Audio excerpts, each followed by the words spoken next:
Bem-vindos ao programa Vida Empreendedora. A cada semana vou trazer empreendedores que vão contar como chegaram até aqui, seus desafios, seus aprendizados e vão trazer insights para o seu negócio. No programa de hoje, o convidado é o André Chinta. Ele é farmacêutico, pós-graduado em tricologia e terapia capilar. Ele é dono hoje do Chinta Hair e apresenta o programa Cabelo e Imagem no VRT Channel. Tive o prazer de conhecer o André em um dos encontros, quando ainda era presencial, do grupo Recomendo Business Network. Aquele mesmo grupo que o Alexandre Damiani é presidente e que esteve aqui em uma das entrevistas anteriores. Na época, o que me chamou bastante atenção na nossa conversa, conforme eu fui conversando com o André, foi que ele contar que ele estudou sobre os cortes de cabelos dos orientais, principalmente quando ele esteve lá no Japão, na sua estadia no Japão. E também comentou como que ele aplicava o visagismo nos seus cortes. E daí eu fiquei muito interessada, a ponto que eu fui até conhecer sua técnica. E daí eu vi o quanto ele era empreendedor. Por isso eu estou trazendo ele hoje aqui para a gente. Bem-vindo, André. É um prazer recebê-lo aqui no programa Vida Empreendedora. Boa tarde, Reni. Muito obrigado. É um prazer muito grande estar aqui com vocês. Ah, que legal. E me conta, como foi que você entrou nesse mundo de cabelos, né? Como que foi essa sua estadia aqui? Quais foram os seus aprendizados lá? Como que foi esse primeiro momento, né? Que começou toda essa ideia de ser cabeleireiro? Lá no passado, uns quase 30 anos atrás, uns 30 anos atrás, na onda do DKSEG, meus pais queriam ir para o Japão, eu também acabei indo com eles. E aí depois indo, e aí chegou uma hora que um salão de cabeleireiro onde eu frequentava me perguntou se eu não conhecia pessoas para poder trabalhar com ele. E aí eu pensei comigo, poxa, uma oportunidade para eu plantar uma semente, né, fazer crescer e depois, né, colher frutos disso. E aí eu iniciei no Japão, diferente das outras pessoas que muitas vezes são cabeleireiras e vão para outros lugares estudarem, né, e fazerem carreira, mas eu comecei do zero no Japão e depois que eu já, né, após 5 anos trabalhando nessa área, e aí eu retornei para o Brasil. E aqui foi um outro início de carreira. Lá eu trabalhava com barbearia, naquela época o Brasil não tinha essas barbearias que tem hoje, e aí eu fui aprender o lado feminino aqui no Brasil, aí eu fiz uma trajetória, trabalhei em algumas empresas como supervisor técnico, né, na área técnica, cuidando, ministrando cursos, mas chega uma hora que você quer a sua independência, né, e aí você vai buscar montar o seu salão. Olha, que legal. E na época que você começou a trabalhar como supervisor técnico, foi tudo na área de cosmético, foi sempre nessa área ligada ao cabelo?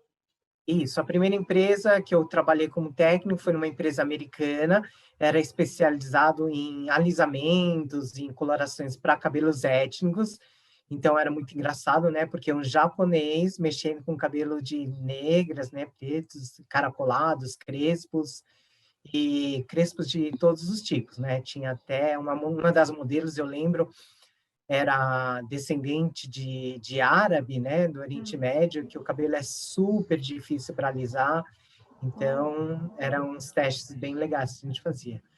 E depois eu trabalhei numa empresa brasileira, né, ministrando cursos, divulgando os produtos pelo Brasil inteiro.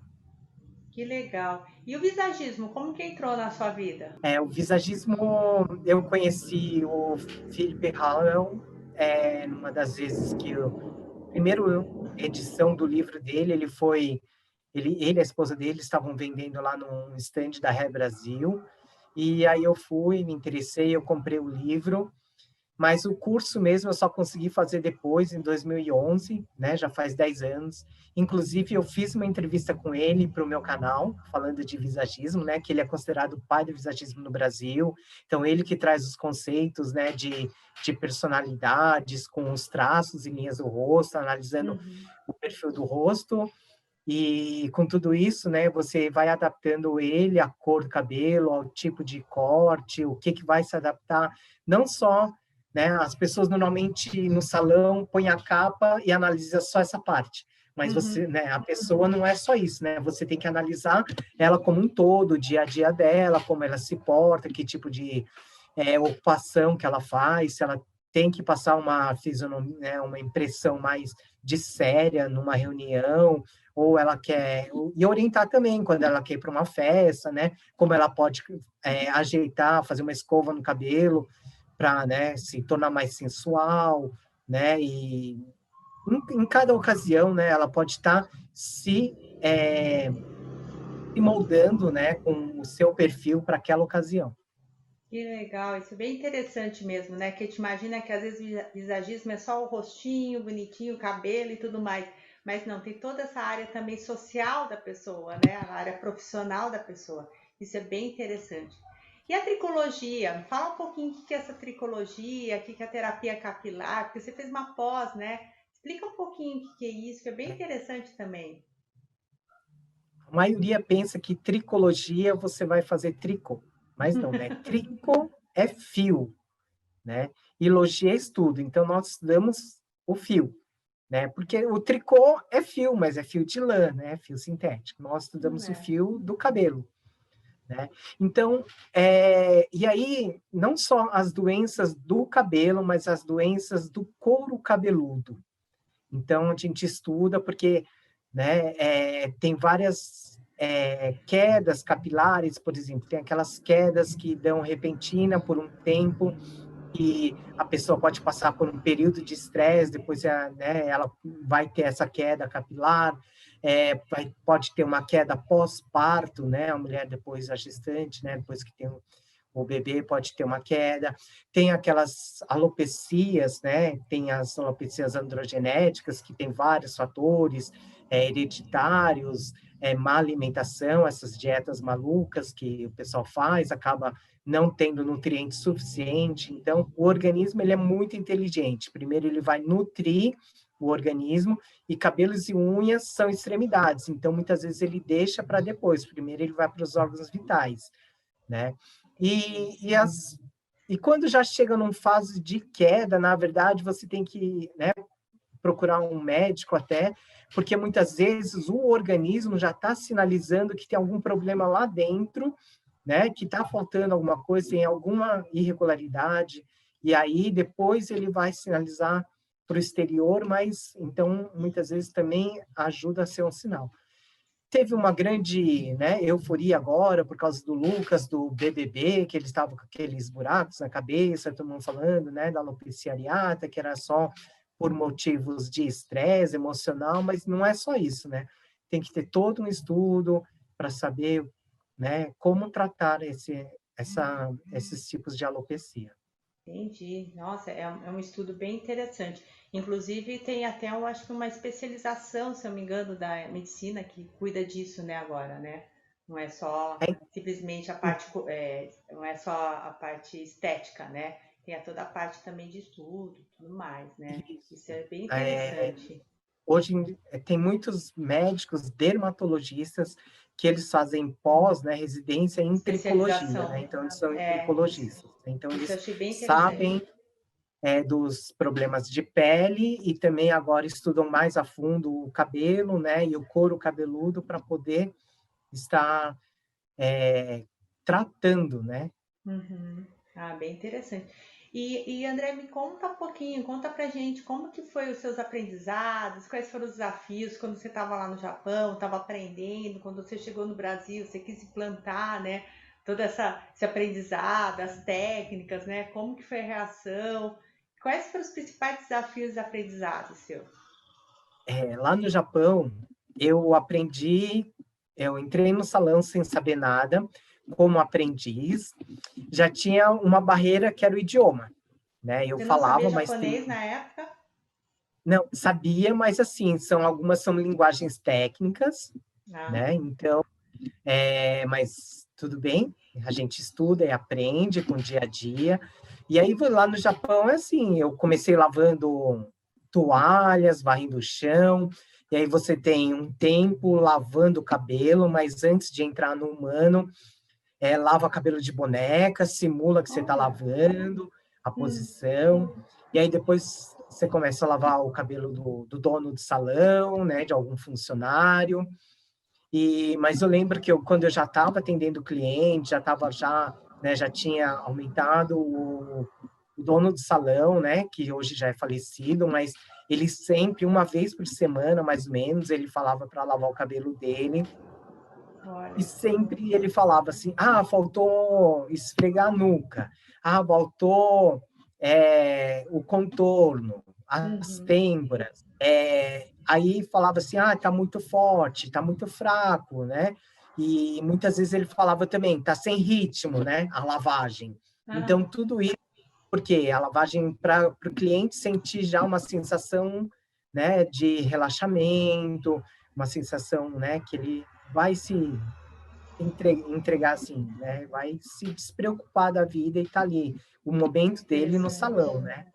E tinha muitos clientes que depois até dormiam quando eu lavava o cabelo, né? Então esse treinamento, você falava assim, nossa, hoje eu vou esfregar as nuca bem.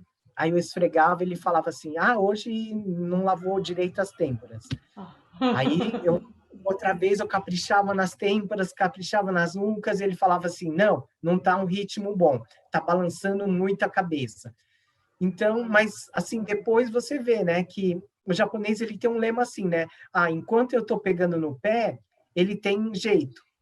Aí quando ele já não, né, larga, ele não fala mais nada, e aí assim, não é que você não tem jeito, aí você vai ter que se virar. Então assim, hoje eu dou graças a Deus que, né, pegaram bastante no meu pé Uhum. e eu posso, né, ter uma excelência de atendimento. É isso que eu ia te falar, né? O japonês ele é conhecido justamente por ter essa qualidade, excelência no atendimento em tudo, né? Então ele exige bastante, né, do Sim. profissional nesse sentido, né? E o que que você viu lá que eles fazem que aqui no Brasil não faz, que você achou muito diferente, além dessa parte da excelência da qualidade? Enquanto eu estava lá no salão, tinha um colega que ele estava fazendo curso de barbeiro. Então, ele trabalhava também, e tinha uma lá que era quase gerente, né?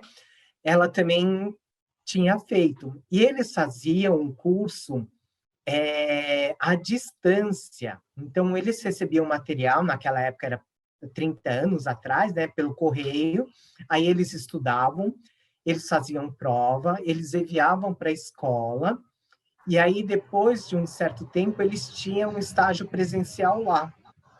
Mas, Olha, enquanto isso, eles estavam trabalhando no salão, né, fazendo, aprendendo, e depois de tudo feito, passado nas provas, eles tinham um teste prático para ver se ele estava apto para fazer.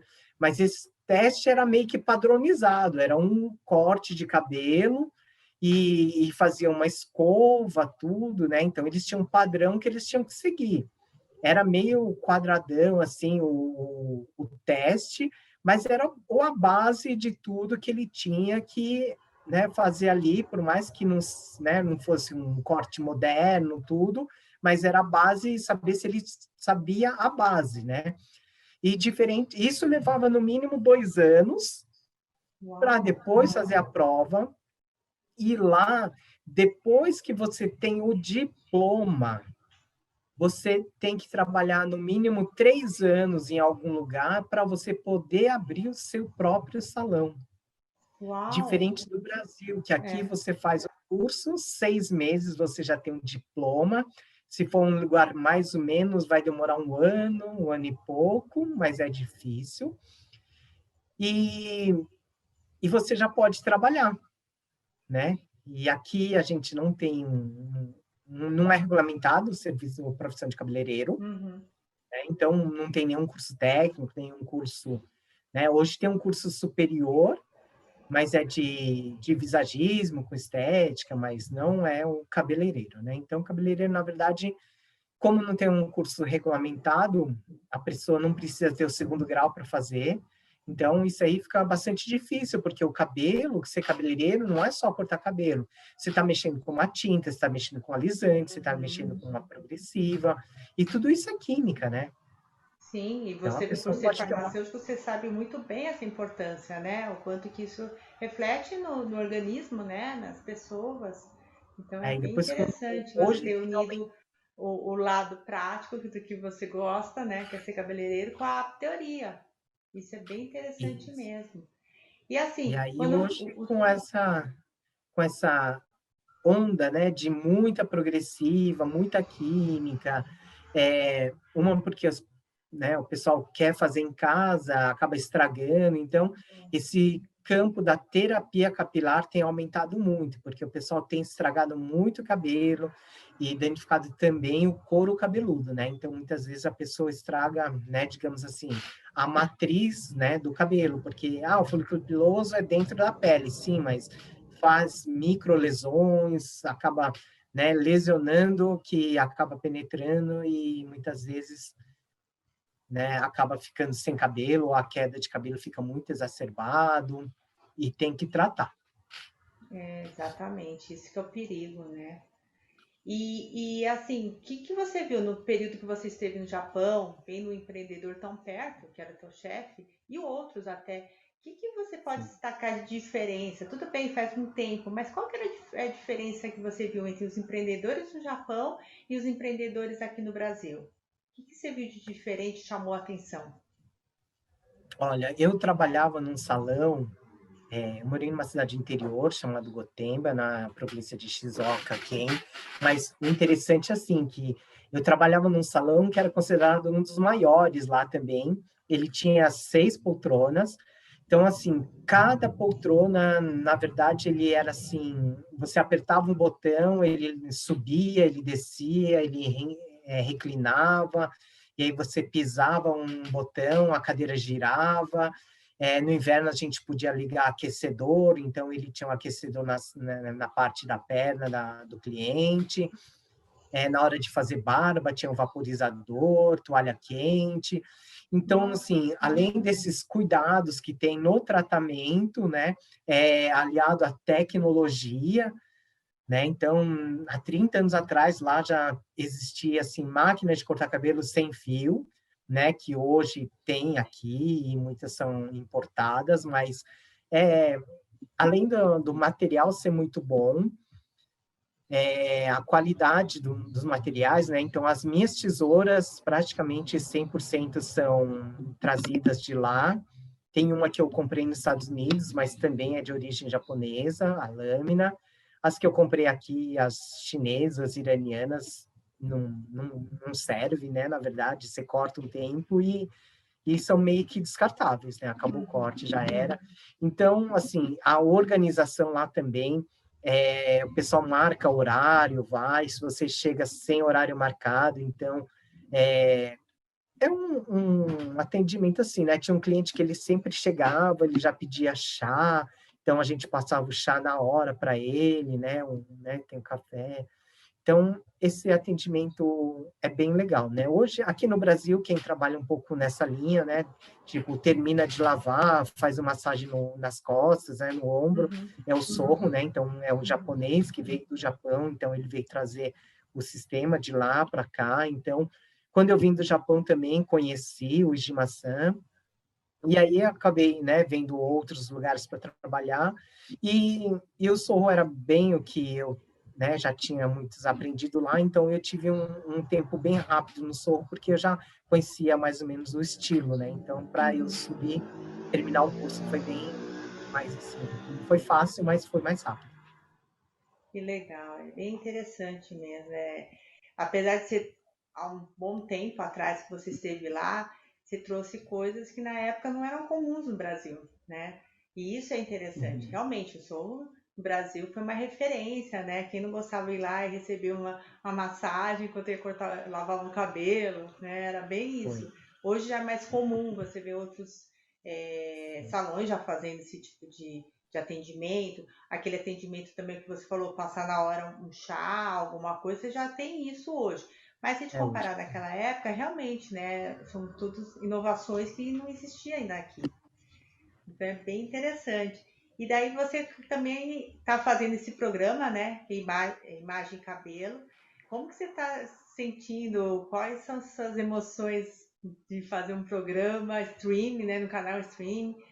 Como que você está sentindo fazer esse tipo de programa, André? E é bem legal assim, né? Então, que hoje já é um outro mundo, né? Um mundo da internet, e ter um programa, né? Assim como você, num canal de streaming, é de grande alcance, né? Se eu tivesse fazendo um programa numa TV aberta, por exemplo, só teria alcance basicamente no Brasil, mas no Brasil a gente sabe que tem lugares que não pegam todos os canais da TV aberta, né? A É, gente mora em São infelizmente. Paulo, né? Mas na TV streaming não tem esse problema, né? Porque ele está alcançando 176 países e o nosso nome, né, nossa técnica, as nossas informações estão chegando até onde a gente nem imagina que está chegando. Uhum. Então, isso é muito, muito bem-vindo nessa nova era da tecnologia para as nossas vidas hoje, né? Eu acho que é uma coisa muito fantástica. Que bom. E quando você pensa assim, 2021, com tudo que aconteceu em 2020, quais são as expectativas que você tem para esse ano? O que, que você está vendo agora, por exemplo, quem mora em São Paulo, né? Além de estar na fase emergencial, ainda tem os feriados. O que, que você está vendo? Além do ser humano, ele vai ter que ter bastante resiliência, né? Ele vai ter que estar bastante centrado, porque para o cabeleireiro, por exemplo, né? Não falo salões grandes, mas mesmo assim, independente de quem seja, né? Se ele não trabalha, ele não tem a receita, né? Não são todos que têm Verdade. outra fonte de renda. Então, né? Aqueles que conseguiram fazer uma reserva, ok, aqueles que não conseguiram, né? Ou vai ter que passar, né, pelo auxílio emergencial, que o valor é irrisório, né, mas e aproveitar, né, nessa era da internet, tem muitos canais, muito pessoal fazendo cursos, demonstrações pela internet, e estar antenado com o que vai vir, né, estudar, né, porque quem tem o pós-Covid, devido a muitas inflamações, né, a baixa imunidade, acaba tendo quedas, então é legal a pessoa ter conhecimento, né? Hoje a gente não conhece tudo, mas a gente sabe que quem Uhum. teve Covid tem queda pós-Covid, então tomar cuidado depois na hora de fazer uma química, né? Fazer algum tratamento, né? Ou depois também ajudar essa pessoa, né? A cuidar do seu cabelo pós-Covid também, quando você puder atender essas pessoas. Então, aproveitar esse tempo para estudar, né? O conhecimento sempre vai ser bem-vindo e, né? Porque o diferencial vai ser quem estiver estudando, quem estudou nessa época e aumentar o seu conhecimento, porque vai aparecer novos clientes com novas patologias e conhecimento é tudo, né? Em qualquer época da vida, né? Com certeza. Sempre que a gente pode, quando você consegue ampliar seu conhecimento, ainda na sua área de atuação, é a melhor receita que a gente pode passar. E no teu caso, é o que você falou, não são todos salões que podem, não é todo mundo que tem uma reserva, não são todos salões que podem ficar abertos, né? No momento nem todos. Então tem que estar muito bem preparado. Eu falo que a parte de preparação é muito fundamental. E uma coisa que eu achei muito interessante do André, quando eu fui lá conhecê-lo, é justamente esse detalhe, que você vai com horário marcado e é você que é atendido. Naquele momento, ele é exclusivo seu, ele não está fazendo o seu cabelo e deixando o outro na tintura, o outro... Não, você está lá e ele exclusivamente. Eu não sei se foi alguma técnica que você trouxe lá do Japão, é o seu jeito de excelência de atendimento, mas isso é essencial. E nesse momento ainda de restrição, distanciamento social, é tudo que todo mundo quer. Você quer estar num lugar seguro realmente que você pode estar lá e não vai ter contaminação, né? Pelo menos o mínimo possível. Lógico que totalmente é bem complicado, mas o mínimo possível, sim. Mas André, conta um pouco, se você pudesse deixar uma dica, um conselho para os empreendedores, qual que seria? Aprender a administração de salão, né? Tem a Renê aí, que ela pode estar ajudando os empreendedores. aprender a fazer a organização financeira, fazer uma excelência de atendimento, não só a sua técnica, mas assim como pessoa, ouvir o cliente, o que que ele precisa, qual a necessidade, qual a dor do cliente, o que que ele está insatisfeito e o que que você pode estar ajudando, né? Porque muitas vezes com um corte de cabelo você pode ajudar a cliente a dar um salto muito grande na vida dela, né? Então, você consegue destravar muitas coisas que, sei lá, se ela tinha algum complexo, então você consegue, né? E se você, através do visagismo também, você consegue analisar tudo isso, né? E muito mais coisas, na verdade, mas você consegue, né, auxiliar, orientar essa cliente, mas lembrando que a decisão é dela, mas você pode estar orientando, e se ela adotar isso, pode ter certeza que vai ser uma boa escolha. Que legal. Inclusive, você está fazendo também hoje uma pós em psicologia, para Não auxiliar é, até essa eu estou parte fazendo a da. graduação, Uma não é a pós, graduação, não. desculpa, uma Isso. graduação em psicologia para auxiliar esse desejo do cliente, né? Que às vezes ele chega lá, fala que quer uma coisa, mas na verdade o fundo é outro. Então, acho que você vai conseguir fechar bem esse ciclo e fazer a pessoa realmente entender o porquê que ela quer aquilo e como ela vai se sentir melhor. Porque muitas vezes acontece mesmo, já escutei de vários profissionais do ramo justamente isso, que vai para um lugar, pede para fazer um novo corte, alguma coisa, mas a vontade da pessoa não era cortar naquele momento. Pelo contrário, era outra vontade, né? E às vezes a pessoa acaba pedindo porque é o que ela acha que vai mudar e não vai mudar. Mas isso é muito interessante, eu acho que é bem válido a sua dica para a gente pensar. É bem válido para os empreendedores também se organizarem, ver como que estão, o que está acontecendo.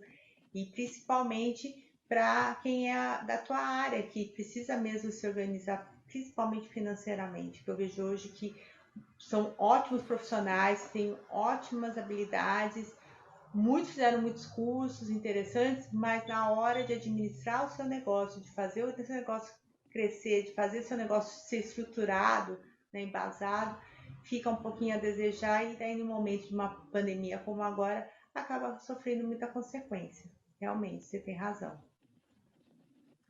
André, Eu tenho, cara, eu tenho uma dica também para eles, procurar o Sebrae. O Sebrae tem bastante cursos na área da beleza.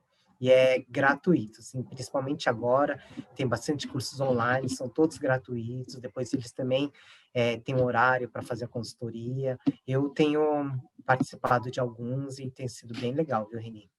eles têm até alguns programas dedicados ao pessoal da área de cosméticos, essa área de estética, eles têm alguns programas também. Sou bem fã deles também. André, eu quero muito te agradecer. Foi um prazer escutar um pouco mais da sua história, alguns detalhes, algumas coisas você já tinha me contado, alguns detalhes fiquei sabendo agora, então é um prazer saber. Eu espero que tenha ajudado você, empreendedor também, que vocês tenham novos insights. E a ideia é que realmente vocês utilizem o que o André falou para o seu negócio, leve para o seu negócio e expande, né? Adapta e expande para o seu negócio. Essa é a ideia da vida empreendedora. Então, foi um prazer mesmo te encontrar aqui. Desejo muito sucesso para você, afinal, seu sucesso é o meu sucesso, como eu sempre falo nos meus programas. Então, é isso que eu desejo. Gratidão, obrigada, André. Obrigado, gratidão.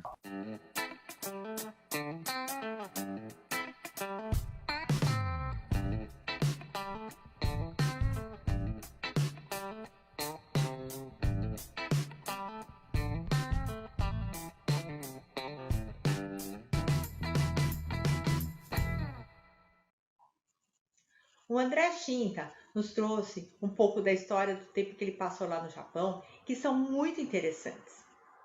Uma das histórias me chamou muita atenção foi referente ao chefe dele. Bem isso, né? Aquela exigência de qualidade em tudo.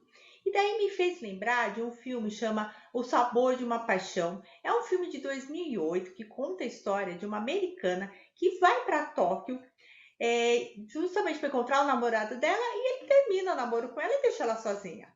Isso, ela acaba nesse período que ela tem que estar lá, né? Ela acaba entrando em um restaurante, gosta de um prato e ela decide se tornar aprendiz do dono do restaurante. Só que o dono do restaurante era bem desse estilo que o André falou do chefe, exigente, fez ela fazer uma série de desafios antes de realmente mostrar para ela como faria o prato. Sem contar que ela descobriu ao longo desse processo também que não era só necessário ter a técnica, aprender como se faz, era necessário também ter paixão pelo que faz. E no final ela até tem uma decisão bem complicada, né, entre paixão profissional e a paixão amorosa. Mas aí eu deixo para vocês assistirem e vocês saberem um pouquinho mais. O que eu quero trazer para vocês, na verdade, é um pouco disso. Quando um empreendedor descobre o porquê, o propósito que ele está lá, por que ele quer fazer alguma coisa, ele realmente se apaixona por isso, ele quer fazer aquilo acontecer. E ele se dedica a tal maneira que assim, nada é um obstáculo para ele. São desafios. Todo dia um empreendedor normalmente tem um desafio. Tem alguns dias são desafios muito grandes que faz ele pensar duas vezes se não é hora de desistir, se não está sendo turrão, teimoso, e outras vezes desanima mesmo. Quantas vezes eu converso com meus mentorados e eu vejo eles desanimados porque aconteceu isso, porque aconteceu aquilo. E daí a gente começa a pensar o que te pode trazer desse momento que você está desanimado para um aprendizado, para que não aconteça mais, ou o que você fez para você sentir daquele jeito. Às vezes é uma ação nossa, às vezes é uma decisão nossa. Ela se dispôs a fazer qualquer coisa. Foi limpar chão, lavar prato, para ela chegar onde ela queria. E assim também é o empreendedor. Ele se dispõe a fazer N coisas. Ele não é aquela pessoa que fica esperando os outros fazerem por ele. E não importa se é um intraempreendedor, se é um empreendedor empresário. Mesmo o dono de uma empresa, quando ele quer, ele arregaça as mangas e faz acontecer. E se ele não está fazendo tudo, ele pelo menos está orientando as pessoas que estão abaixo dele para fazer o melhor. Espero que você tenha gostado e a gente se vê no próximo programa. Até mais!